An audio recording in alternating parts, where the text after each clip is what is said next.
Affairs.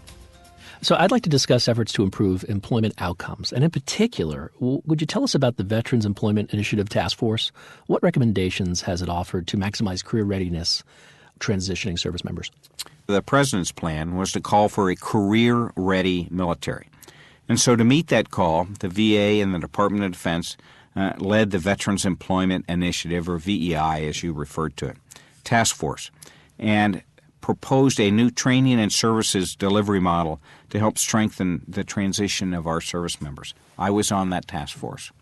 From the work that was accomplished on this Veterans Employment Initiative task force, the bottom line that came out of that is a redesigned Transition Assistance Program, the TAP program, and the TAP GPS program, Goals, Plans, and Success.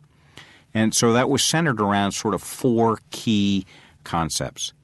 Adopt standards of career readiness for transitioning service members.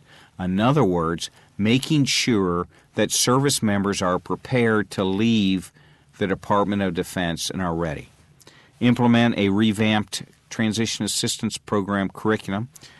Implement a capstone event where a service member receives validation. In other words, making sure that that service member has been deemed ready to transition from DoD to civilian life. And then finally, implement a military life cycle transition model.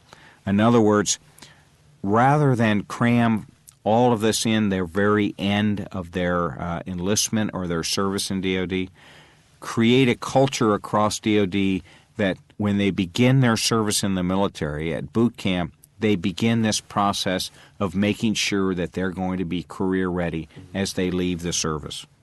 So those four concepts, sort of reinforce that effective transition that can contribute to those positive outcomes, meaning meaningful employment. And that meaningful employment affects the veteran, and affects their family, and affects the communities that they live in. And so a successful veteran in a community also helps drive the economic success of that community. Mentioned during our conversation, you've alluded to the certain qualities that veterans bring to the workforce, and I'd like to understand what they are. What do veterans bring to the workforce, and what should prospective employees know about the characteristics of veterans and service members?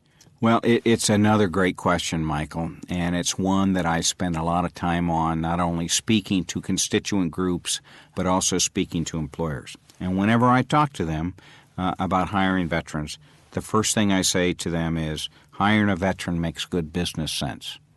And then I go into explaining why it makes good business sense. The military experience that veterans bring to the workforce makes them resilient, motivated to succeed, dependable, and reliable. Billions of dollars have been invested in training of this specifically post-9/11 generation of veterans, and it's one of the most tech-savvy and broadly skilled military forces in the world. Think about all of these veterans and the amount of tools that they've used in the military, and they're now coming into the workforce. Veterans, I tell them, are a good investment. Employers who have established hiring practices that seek veterans are not disappointed. They're never disappointed, and they continue to hire more. For example, we just released a hiring guide that we helped develop for employers to help connect with military talent. Curt, would you elaborate on the special employee incentive programs for hiring disabled veterans? Great question. That's the Special Employee Incentive Program. It's for wounded warriors or disabled veterans. Quite simply, short story is it is a wonderful program for employers, because what we do is we help connect employers with disabled or wounded warrior veterans. We, the VA, will pay up to half of that veteran's salary for the first 6 months. So an employer's not taking on any additional requirements. Rather, we're helping offset the salary of that veteran for the first 6 months of their employment. Not only does the program do that, it also provides the ability to help pay for that veteran's special needs for that job. Not necessarily just disability needs, but needs for that job, whether they range from steel-toed boots or that leather welding vest or specific uniforms. These are all costs that employers would normally pay for. Now the VA is helping pay for them. It's an incentive for employers to want to hire those veterans, and we help offset some of those costs.